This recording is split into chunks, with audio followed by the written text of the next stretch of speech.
آج تو ماشاءاللہ درگاہیں، خانقاہیں، پیر فقیر تھوک کے حساب سے تیار ہو رہے ہیں، کیونکہ ہم جیسے لوگ ان پر ہر چیز نچھاور کرنے کے لیے تیار ہیں۔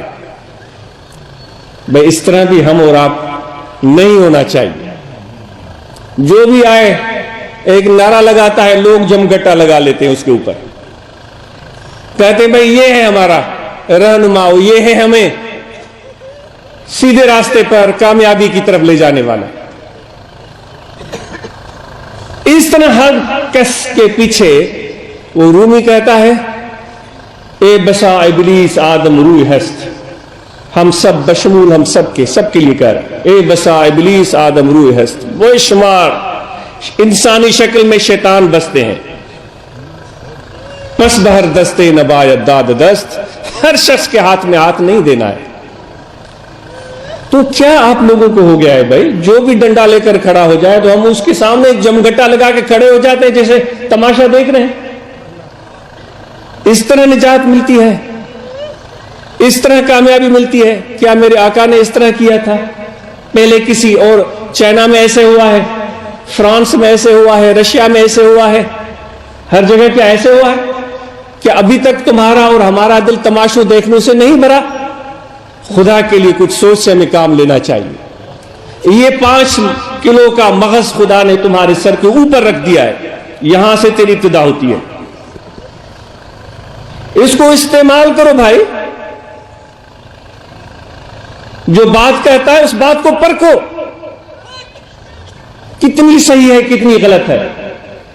یہ نہیں کہہ سکتے کل خدا کے سامنے تم کسے اس نے یہ کہا تھا تو میں نے کہا ایسے ہی ہوگا، نہیں کہہ سکتے۔ اللہ فرمائے گا میں نے تجھے عقل عطا کی تھی، میں نے تجھے سمجھ عطا کی تھی، میں نے تجھے شعور عطا کیا تھا۔ میں عرض کر رہا تھا کہ ہمارے حضور پیر مٹھا رحمت اللہ علیہ سندھی میں عرض کجے وہ فرمائیدہ ہویا سندھی ایک مشکل زبان کانے کا فرمائیدہ ہویا تا جوگن جو ٹولو پہ ویو، انہن جوگن اسان جے ٹولے میں انہن جے یہ سمجھو کہ جتھے میں مانو بھی ہویا، گدہ بھی ہویا، مال مویشی بھی ہویا، تو انہن جا کتا بھی ہویا۔ انہن جوگن ویچارن کے کتے رات رہنی پئی، رات رہی پہ کتے جی عادت سجی رات جاگندو، صبح جو انہن کے ننڈر وٹی ویندی ہے۔ جوگی صبح جو ٹرپڑ ٹراڑی کھنی گدہ بدہ تیار کرے روانہ تھیا، نکتا ہلیا گیا، انہن کتی ویچاری کے ننڈر وٹی ہوئی، انہن کی خبری کان پئی۔ وہ جوگیوں نے ایک جگہ رات گزاری، سو گئے، صبح کو اٹھے تو ان کی کتیا تھی، وہ صبح اس کو نیند آ گئی، یہ روانہ ہو گئے۔ جب اس کی آنکھ کھلی تو بھائی کوئی بھی نہیں تھا۔